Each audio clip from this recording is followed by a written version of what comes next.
나는 평생 살림만 했다. 남편이 돈 벌어오면 허리 휘게 아끼고 모아서 집 한 채 마련하고 작은 전세방 하나 놔두고 살았다. 그런데 어느 날 은행에서 전화가 왔다. 보증인 성함 맞으시죠? 이번 달 이자 연체가 3달째입니다. 순간 심장이 철렁 내려앉았다. 저녁에 남편을 붙잡았다. 여보, 무슨 보증을 섰어? 남편은 눈을 피하며 말했다. 친구가 급하다고 해서 사업만 잘 되면 금방 갚는다고 해서. 나는 그 자리에서 소리를 질렀다. 당신 제정신이야? 우리 집 담보 잡히면 끝장이야. 그때 방에서 게임하던 아들이 나왔다. 엄마, 뭐 그렇게 소리를 질러.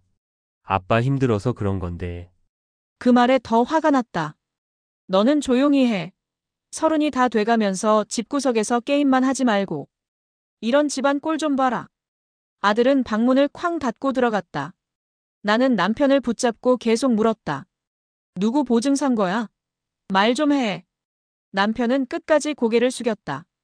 그냥 아는 사람이야. 별일 아니야. 별일 아닌데 우리 집이 날아간다고? 결국 내가 직접 알아보기로 했다. 남편 서류 더미를 뒤져서 이름 하나를 찾아냈다. 정. 은행 대출 서류에 적힌 그 이름. 나는 수소문 끝에 그 사람을 만났다. 그날 오후 허름한 공사장 앞에서 젊지도 않은 중년 남자가 나왔다. 내 눈을 보고 웃었다. 아, 아내분이세요? 순간 등골이 오싹해졌다. 남편 보증 서준 사람 맞죠? 왜 우리 몰래 돈을 빌려요? 그는 담담하게 말했다. 우린 오래 알고 지냈어요. 사실 아저씨가 힘들 때 제가 곁에 있었거든요. 그 말에 머리가 띵했다. 곁에 있었다고? 무슨 소리야? 그가 잠시 침묵하다 말했다. 아저씨가 집에서 외로워했어요. 저희 그냥 서로 의지하는 사이예요. 나는 그대로 얼어붙었다. 집에 돌아와 남편을 노려봤다. 그 남자 뭐야? 남편은 아무 말도 안 했다. 말해. 그 남자랑 무슨 사이야? 결국 남편이 한숨을 쉬었다. 그냥 나랑 같이 있어주는 사람이야. 너도 알잖아. 우리 집 언제부터 말 섞었나. 순간 가슴이 쪼개지는 것 같았다. 말이 안 통해서 그 남자 만났어? 그럼 나는 뭐야? 내가 평생 내 밥 해주고 애 키워준 건 다 뭐야? 남편은 대답하지 못하고 고개를 숙였다. 그날 밤 나는 집안을 뒤집어 엎었다. 이 집에서 나가. 둘 다. 아들은 놀라 방문을 열고 나왔다. 엄마 또 왜 그래? 너도 나가. 나 혼자 살 거야. 사실 생각해보면 예전부터 이상했다. 몇 해 전 겨울이었다. 남편이 밤마다 전화를 받고 나가곤 했다. 누구야? 물으면 대충 웃으며 말했다. 친구야. 힘든 일이 있어서 좀 도와주고 있어. 나는 그때 아무 말도 못했다. 눈이 펑펑 오는 날에도 외투 하나 걸치고 뛰어나갔다. 한 번은 시장에 갔다가 우연히 남편을 봤다. 멀리서 어떤 남자랑 웃으며 국밥을 먹고 있었다. 나랑 있을 땐 늘 무표정이던 사람이 그렇게 환하게 웃는 건 정말 오랜만이었다. 순간 다리가 멈췄지만 나는 그냥 모른 척하고 지나쳤다. 그땐 정말 친구라고 생각했다. 몇 해 전 남편이 자주 늦게 들어오던 시절 나는 괜히 의심하기 싫어서 스스로를 다독였다. 늦게까지 일하다 친구 만나 술 한잔 했겠지. 어느 날은 남편 핸드폰에 잘 들어가라는 문자가 떠 있었다. 나는 그걸 보고도 아무렇지 않은 척했다. 누구야? 묻자 남편은 웃으면서 말했다. 예전에 알던 후배야. 고민이 있어서 잠깐 만난 거야. 그 말이 그렇게 설득력 있게 들렸다. 그래, 당신도 나이 먹고 친구 좀 있는 게 좋지. 나는 그렇게 믿었다. 가끔 밤늦게 전화를 받으면 웃으면서 나가던 남편, 새벽에 돌아와도 이상하게 기분 좋아 보이던 얼굴. 그때는 그 모습이 보기 좋아서 역시 친구 만나는 게 좋은가 보다 하고 생각했다. 오히려 남편한테 미안하기까지 했다. 내가 너무 집에서 잔소리했나? 하고. 하지만 지금 생각해보니 그 모든 게 다 신호였다. 내가 그때 눈 감아준 게 화가 났다. 그때 잡았더라면 이렇게까지 되진 않았을 텐데. 나는 남편 앞에 서서 소리쳤다. 내가 그때 다 봤어. 밤마다 전화 받고 나가던 거, 국밥집에서 웃던 거, 그 남자랑 나란히 앉아있던 거. 남편은 아무 말도 못하고 고개를 숙였다. 그 모습에 오히려 더 화가 났다. 너 원래 남자 좋아했니? 나랑 결혼한 건 뭐야? 그냥 가면 쓰고 살았던 거야. 순간 남편이 얼굴을 들었다. 그런 말까지 해야 돼? 해야지. 내가 평생 너 믿고 살았는데 나만 바보 만들고 남자한테 돈 퍼주고 보증까지 서. 내가 한 짓이 가정을 지킨 거야. 깨부순 거야. 내 목소리가 떨렸다. 너 지금이라도 솔직히 말해. 그 사람 그냥 친구야? 아니면 내 진짜 사랑이야? 남편은 한참을 침묵하다가 중얼거렸다. 모르겠어. 그 사람 만나면 마음이 편해. 그 순간 나는 눈물이 왈칵 쏟아졌다. 그래. 그럼 그 사람한테 가. 이 집에서 나가고 나랑 아들은 이제 너 없는 집에서 살 거야. 남편은 한참을 앉아 있다가 결국 자리에서 일어났다. 미안하다. 나 당분간 집에 안 들어올 거야. 나는 직감했다. 그 남자한테 가지. 남편이 눈을 피했다. 그게 대답이었다. 남편이 집 나가고 며칠 뒤였다. 나는 아들 방을 청소하다가 책상 서랍을 열었다. 거기 낯선 영수증과 메모지가 있었다. 정형님, 다음 주에 또 뵙겠습니다. 그리고 사진 한 장. 남편과 그 남자가 술자리에서 찍은 사진이었다. 아들이 옆에서 찍은 것처럼 각도가 낮았다. 순간 손이 덜덜 떨렸다. 아들이 방으로 들어왔다. 엄마, 내 방에서 뭐해? 나는 사진을 흔들며 소리쳤다. 이게 뭐야? 내가 찍은 거지. 너 알고 있었어. 아들은 아무 말도 하지 않았다. 대답해. 아들이 결국 입을 열었다. 봤어. 예전부터 알고 있었어. 그리고 모른 척했다고. 엄마 더 힘들까봐.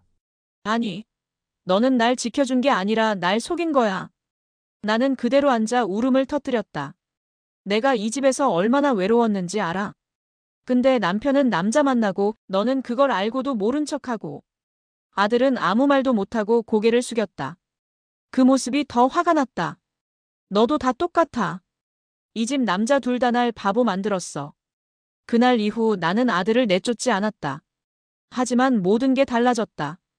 아침밥도 차려주지 않았고 같은 집에 있어도 눈을 마주치지 않았다. 엄마 나 밥 좀. 먹고 싶으면 내가 해먹어. 나는 차갑게 말했다. 같은 식탁에 앉아도 아무 말 없이 밥만 먹었다. 아들이 무슨 말을 꺼내려 하면 나는 젓가락을 내려놓고 자리에서 일어났다. 거실에서 게임 소리가 들려도 이젠 잔소리조차 하지 않았다. 그냥 남의 집 세입자랑 사는 것 같았다. 아들도 처음엔 미안해하는 눈치였지만 점점 말이 줄어들더니 서로 아무 말도 안 하고 하루가 갔다. 밤에 불 꺼진 거실에 앉아 있으면 집이 이렇게 조용한 게 낯설었다. 같은 지붕 아래 있어도 이렇게 멀어질 수 있구나. 그 생각이 들자 눈물이 났다. 아들은 방문을 열고 나를 쳐다봤지만 나는 고개만 돌렸다. 우린 그날 이후로 진짜 가족이 아닌 그저 같은 집에 사는 사람이 됐다. 마이너스. 아침에 우편함을 열자 두꺼운 봉투가 하나 있었다. 은행 마크가 선명히 찍혀 있었다. 봉투를 뜯는 순간 심장이 덜컥 내려앉았다. 압류 통지서. 굵은 글자가 눈에 들어왔다. 집, 전세 보증금, 심지어 내 통장까지. 모두 빨간 줄이 그어져 있었다. 손이 덜덜 떨렸다. 바로 남편에게 전화를 걸었다. 여보, 지금 이게 뭐야? 집이 압류됐다고 나왔어. 남편은 한참을 말이 없었다. 당신 일단 진정해. 진정? 지금 우리 집 날아가게 생겼는데 진정을 하라고. 남편이 한숨을 쉬었다. 곧 갚을 거야. 나는 핸드폰을 바닥에 집어던졌다. 나는 통지서를 들고 부엌 바닥에 주저앉아 울고 있었다. 아들이 방에서 나왔다. 엄마 무슨 일이야? 나는 통지서를 내밀었다. 봐라, 집이 압류됐대. 아들은 죄책감에 고개를 숙였다. 한참 말이 없다가 작게 중얼거렸다. 엄마, 미안해. 나 그 사람 만나서 얘기해 볼게. 지금이라도 그 돈 돌려줄 수 있는지. 나는 아들을 붙잡고 울었다. 가라가서 내 대신 물어봐라. 내 남편이 왜 우리 집 담보까지 잡히면서 그 사람을 살리려 했는지. 그리고 그 사람이 뭔데 우리 가족을 이렇게 만든 건지. 아들은 다음 날 그 남자를 찾아갔다. 허름한 포장마차에서 술을 마시고 있던 그 남자는 아들을 보고도 태연하게 웃었다. 아, 아버지 아들이구나. 여기 앉아. 아들은 자리에 앉지도 않고 말했다. 우리 집까지 압류 들어왔습니다. 그 돈 갚으실 생각 있으세요? 그 남자는 어깨를 으쓱했다. 나도 힘들어. 아저씨가 알아서 해줄 거야. 아버지가 이미 집까지 날렸습니다. 그래? 그럼 됐네. 그 사람은 나 없으면 못 살아. 돈이든 뭐든 다 나한테 쓸 거야. 아들은 주먹을 꽉 쥐었다. 당신 뭔데 우리 가족을 이렇게 만들어요? 그 남자가 비웃었다. 너희가 그 사람한테 해준 게 뭐 있어? 집에서 투명 인간 취급하던 거 내가 다 들었어. 나라도 그 사람 말 들어주니까 붙잡는 거지. 아들은 아무 말도 하지 못하고 돌아왔다. 마이너스. 나는 압류 통지서를 손에 쥔 채 변호사 사무실로 갔다. 작은 방에 앉아 서류를 내밀었다. 선생님, 이게 뭔지 좀 알려주세요. 이 집이 정말 넘어가는 거예요? 변호사가 서류를 훑어보더니 말했다. 아직 경매 절차 들어가기 전입니다. 당장 쫓겨나진 않아요? 법원에서 매각 결정 내려야 실제로 집이 넘어가죠. 빠르면 한두 달은 걸릴 겁니다. 나는 한숨을 내쉬었다. 그럼 그 전에 내가 이사 나가도 돼요? 변호사가 고개를 끄덕였다. 네, 이사 가능합니다. 다만 보증금이 걸려 있으면 돌려받기 힘들 수 있어요. 경매가 끝나야 잔금 정리됩니다. 나는 잠시 생각하다 말했다. 돈은 포기할 수도 있어요. 그냥 이 집에 붙어 있기 싫어요. 여기 있으면 내가 미쳐버릴 것 같아요. 변호사는 고개를 끄덕였다. 이해합니다. 그럼 이사 가시는 게 좋을 수도 있겠네요. 마음이 편해져야 다음 대책도 세울 수 있으니까요.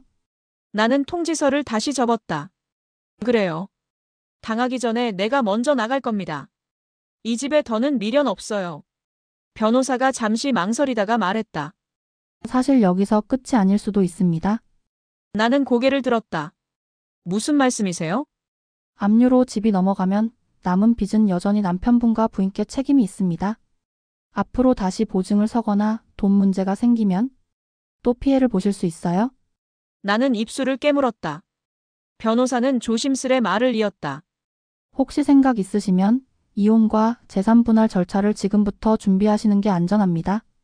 빚을 남편 쪽으로 최대한 넘기고 부인 재산은 따로 지키는 쪽으로 말이죠. 나는 깊은 한숨을 내쉬었다. 이혼 그 말 내가 이제야 하네. 그래, 해야겠죠. 이대로 살면 나만 계속 희생자 될 거예요. 변호사가 고개를 끄덕였다. 마음 정하시면 바로 서류 준비해 드리겠습니다. 그 과정에서 남편분이 반대할 수도 있으니 증거 확보도 하시는 게 좋아요. 나는 자리에서 일어나며 말했다. 증거라면 이미 충분히 있어요. 보증선 서류, 그 남자 사진 다 챙겼습니다. 이제 그 사람도 이 집도 다 정리할 겁니다. 사무실을 나오자 차가운 바람이 불었다. 나는 가방을 더 꼭 끌어안았다. 집에 돌아오니 집안은 조용했다. 아들이 거실에서 컵라면을 먹고 있었다. 나는 가방을 내려놓고 의자에 앉았다. 아들아. 왜? 나는 깊은 한숨을 쉬고 말했다. 나 내 아빠랑 이혼할 거야. 아들이 젓가락을 멈췄다. 엄마, 갑자기 그게 무슨 소리야? 갑자기 아니야. 내 아빠가 만든 빚도 그 남자도 내가 평생 참아온 거 다 이제 끝낼 거야. 아들은 잠시 말이 없었다가 조심스레 말했다. 그래도 아빠잖아. 그 말에 나는 쿵 하고 식탁을 쳤다. 아빠. 아빠가 우리 집을 날렸어. 아빠가 그 남자한테 돈 퍼주고 보증 서서 우리 다 같이 길바닥에 나앉게 만들었어. 그런 사람 붙잡고 살 이유가 뭐 있어? 아들은 눈을 피했다. 엄마, 나도 아빠 잘못한 거 알아. 근데 그래도 가족이잖아. 나는 씁쓸하게 웃었다. 그래, 가족이니까 여기까지 버틴 거야. 근데 가족이면 지켜줘야지. 나는 한 번도 지켜준 적 없던 사람 옆에서 더 못 살아. 아들은 아무 말도 하지 못했다. 나는 단호히 말했다. 내일부터 이사집 알아볼 거야. 그리고 변호사랑 이혼 서류 준비할 거다. 넌 남아있을지 나랑 같이 갈지 정해. 아들은 젓가락을 내려놓았다. 엄마, 나는 아들을 똑바로 바라봤다. 생각할 시간 줄게. 이번엔 아무도 날 막지 못해. 다음 날 저녁 나는 변호사한테 받은 서류를 식탁에 펼쳐놨다.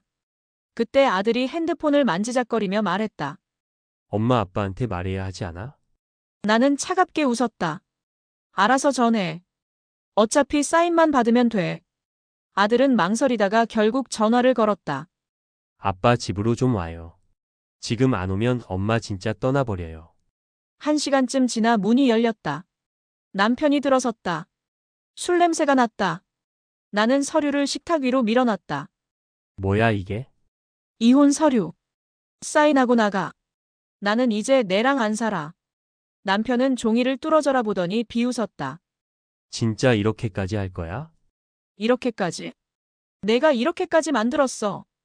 아들이 두 사람 사이에 끼어섰다.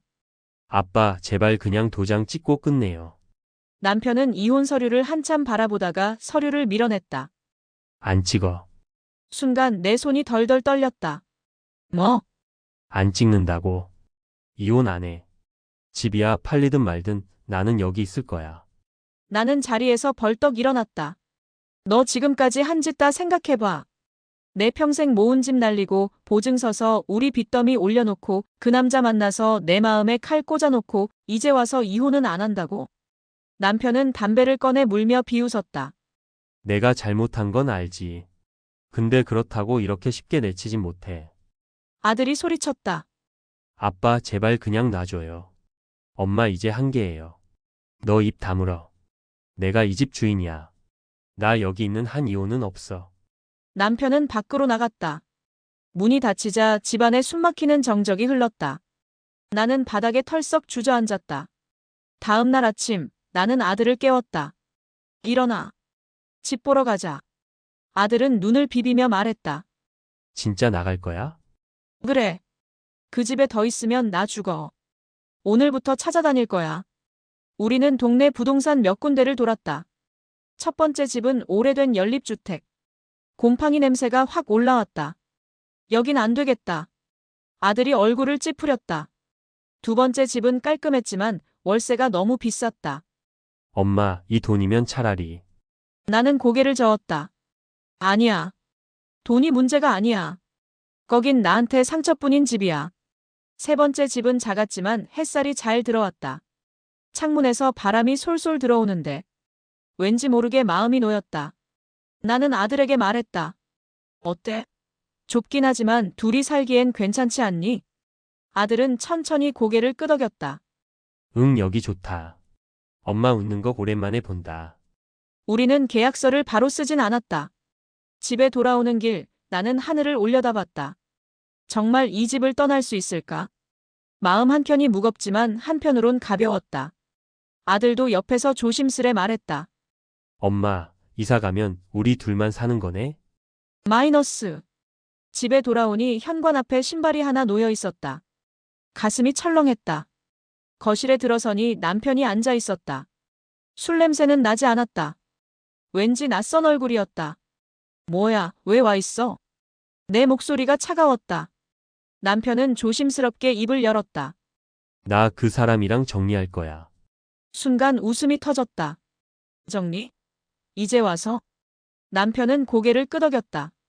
내가 떠난다고 하니까 정신이 번쩍 들더라. 내가 미쳤지. 그 사람한테 너무 기대고 살았어. 근데 이제 끊을 거야. 나는 팔짱을 꼈다. 말로만 하지 말고 증거 가져와. 그 사람한테 돈 다 갚고 다신 안 본다는 걸. 내 눈앞에서 보여줘. 남편은 한숨을 쉬었다. 시간 좀 줘. 시간? 당신이 시간 끌 때마다 나는 하루하루 무너졌어. 오늘도 집 보러 다녔어. 내가 그만큼 각오하고 있다는 거야. 그때 아들이 거실로 나왔다. 아빠, 엄마 진심이야. 이번엔 장난 아니야. 남편은 나와 아들을 번갈아 보았다. 알았어. 내일부터 정리할 거야. 한 번만 믿어줘. 나는 남편을 똑바로 바라봤다. 정리하겠다고. 말로는 못 믿어. 남편이 눈을 피했다. 그럼 어떻게 해야 믿어? 나는 식탁에서 종이와 펜을 꺼내 던졌다. 각 썼어. 다신 그 사람 안 만나고 지금까지 준 돈도 어떻게든 갚겠다고. 그리고 앞으로 내 허락 없이 돈 쓰면 바로 이혼한다고. 남편은 잠시 멍하니 나를 보더니 한숨을 쉬었다. 너 참 무섭다. 무섭다고. 당신이 내 등에 칼 꽂은 게 더 무서웠어. 이제는 증거 없인 당신 말 안 믿어. 아들이 긴장한 표정으로 옆에 앉았다. 아빠 그냥 쓰세요. 안 쓰면 엄마 진짜 떠나. 남편은 결국 펜을 집어들었다. 종이에 삐뚤삐뚤 글씨로 썼다. 나는 오늘부로와 모든 관계를 정리하고 앞으로 만나지 않으며 지금까지의 금전적 관계를 책임지고 청산할 것을 약속한다. 사인을 하고 종이를 내밀었다. 나는 종이를 받아 접어 가방에 넣었다. 좋아. 이제부터 지켜보겠다. 한 번이라도 어기면 그땐 말없이 법원 간다. 남편은 그날 저녁 늦게 그 남자를 찾아갔다. 낡은 포장마차에서 혼자 술을 마시고 있던 그 남자는 남편을 보자 미소를 지었다. 왔어? 남편은 자리에 앉지도 않고 말했다. 이제 그만 보자. 나 가족한테 다 들켰어. 그 남자는 술잔을 내려놓더니 비웃었다. 그래서 이제 와서 끝내겠다고? 넌 못해. 너 없으면 내가 무너진다고 매번 말했잖아. 너도 알잖아. 네가 나 놓고 갈 수 없는 거. 남편은 고개를 저었다. 이번엔 진짜야.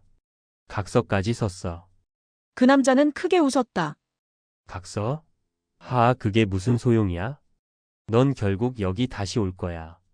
그 여자 집에서 숨 막히면 또 나한테 오겠지. 남편은 아무 말도 하지 못하고 돌아섰다. 뒤에서 그 남자가 말했다. 기다릴게. 넌 나 없이는 못 살아. 집에 돌아온 남편은 거실에 앉아 한참 담배만 피웠다. 아들이 방에서 나와 물었다. 아빠 다 정리했어? 남편은 고개를 숙였다. 아니 실패했어. 뭐라고 했는데? 비웃더라. 넌 못 끊는다고 결국 다시 돌아올 거라고. 아들은 한숨을 쉬었다. 아빠 진짜 끊어야 돼. 엄마 이번엔 각서도 썼어. 한 번만 더 들키면 끝이야. 남편은 얼굴을 감쌌다. 나도 알아 근데 그놈 말이 맞는 것 같아서 더 무섭다. 나 정말 그 사람 없이 살 수 있을까? 아들은 아버지 옆에 앉았다. 할 수 있어요. 안 하면 우리 가족 다 끝나. 남편은 아무 말도 못하고 담배를 비벼 껐다. 눈가가 빨갛게 물들어 있었다. 그날 밤 남편은 짐 몇 개만 챙기고 집을 나갔다. 어디가? 내가 물었지만 남편은 대답하지 않았다. 문이 닫히자 집안은 텅 빈 것처럼 조용해졌다. 며칠이 지나도 남편은 돌아오지 않았다. 아들은 걱정스러운 얼굴로 말했다. 엄마, 아빠 연락해봐야 하는 거 아니야? 필요 없어. 자기가 나간 거잖아. 나는 단호하게 말했다. 하지만 밤마다 마음 한구석이 허전했다. 아들은 결국 그 남자에게 연락을 했다. 아저씨 혹시 아빠랑 같이 계세요? 그 남자는 웃음 섞인 목소리로 대답했다. 모르겠는데? 나랑 상관없어.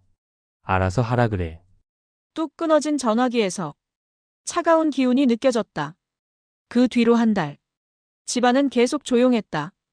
아들은 점점 말수가 줄었고 나는 의미 없이 부동산만 돌아다녔다. 이사 갈까 말까? 결국 가지도 못한 채 또 한 달이 흘렀다. 어느 날 저녁 현관문이 열렸다. 남편이 서 있었다. 수염이 덥수룩하고 얼굴은 홀쭉했다. 여기 들어가도 되냐? 나는 팔짱을 끼고 그를 바라봤다. 내 집이니까 들어와. 근데 내가 반갑게 맞아줄 거라 생각하지 마. 마이너스. 남편은 집에 돌아왔지만 예전 같지 않았다. 거실에 앉아 멍하니 천장만 보고 있었다. 하루 종일 아무 말도 하지 않고 밥도 잘 먹지 않았다. 어느 날 새벽 물 마시러 나왔다가 나는 거실 불빛을 봤다. 남편이 소파에 앉아 있었다. 남편은 손으로 얼굴을 가리고 있었다. 남편이 고개를 들자 눈이 벌겋게 충혈돼 있었다. 내가 잘못했어. 근데 나 이제 어디 가야 할지 모르겠다. 그 모습을 보던 나는 한편으로는 가슴이 저릿했다. 다음 날 아침 나는 일부러 일찍 일어나 거실로 나갔다. 남편은 여전히 소파에 앉아 있었다. 수염은 덥수룩하고 눈은 퀭했다. 나는 그 앞에 서서 팔짱을 꼈다. 일어나. 남편이 힘없이 고개를 들었다. 왜? 살고 싶으면 술부터 끊어. 그리고 운동해. 몸부터 추스르고 정신 차려. 그 꼴로 계속 앉아 있으면 나 이번엔 진짜 이혼한다. 남편은 아무 말 없이 나를 바라봤다. 나 한 번은 믿어줄 거야. 근데 이번엔 나도 끝까지 본다. 술 끊고 일 다시 하고 그 사람 다시 만나면 그때는 법원으로 간다. 이번이 마지막이야. 남편은 잠시 눈을 감았다가 고개를 끄덕였다. 알았어, 술 끊고 다시 해볼게. 이번엔 나도 버텨볼게. 나는 일부러 차갑게 말했다. 말만 하지 말고 오늘부터 시작해. 술병부터 버려. 그리고 운동화 신어. 내가 바뀌는 거 내가 두 눈으로 볼 거야. 남편은 자리에서 일어나 술병을 모아 쓰레기 봉투에 담았다. 아들이 그 모습을 보며 안도의 한숨을 쉬었다. 남편이 술병을 치우고 운동화를 챙겨 나가자. 거실에 잠깐 고요가 흘렀다. 나는 소파에 앉아 깊게 숨을 내쉬었다. 그때 아들이 옆에 앉았다. 엄마, 조금만 믿어줘. 아빠 이번엔 진짜 달라질 것 같아. 나는 고개를 끄덕였다. 그래, 나도 이번엔 믿어보려고. 잠시 침묵이 흐른 뒤 나는 아들을 흘겨봤다. 근데 너 결혼은 안 하냐? 아들이 눈을 크게 떴다. 엄마, 갑자기 그 얘기가 왜 나와? 왜는 무슨 왜야? 내 아빠 꼴 보니까 더 속 터져서 그래. 너라도 빨리 사람 하나 데려와서 제대로 사는 꼴 좀 보여줘. 아들은 얼굴이 벌개졌다. 지금 그 얘기할 분위기야? 그래, 지금이니까 하지. 너 언제까지 붙어 살 거야? 아들은 한숨을 쉬고 방으로 들어가 버렸다. 나는 혼자 웃음이 났다. 그래, 잔소리라도 해야 내가 산다. 아들이 방으로 들어가 문을 닫자. 나는 한숨을 쉬며 거실을 정리했다. 그런데 방 안에서 희미하게 웃음소리가 들렸다. 아, 미안. 지금 좀 정신 없었어. 엄마가 또 결혼 얘기 꺼내서. 응, 나도 알아. 나도 빨리 너 소개해주고 싶은데. 지금 집안 꼴 보니까 당장 말 못하겠어. 잠시 정적이 흐른 뒤 아들의 목소리가 낮아졌다. 응, 알았어. 이번 주말엔 꼭 나갈게. 엄마한테는 그냥 친구 만난다고 할게. 나는 거실에서 그 말을 듣고 멈칫했다. 뭐야? 여자친구 있는 거야? 순간 피식 웃음이 났다. 다른 영상 많이 올리겠습니다. 재밌게 보셨으면 좋아요 부탁드립니다.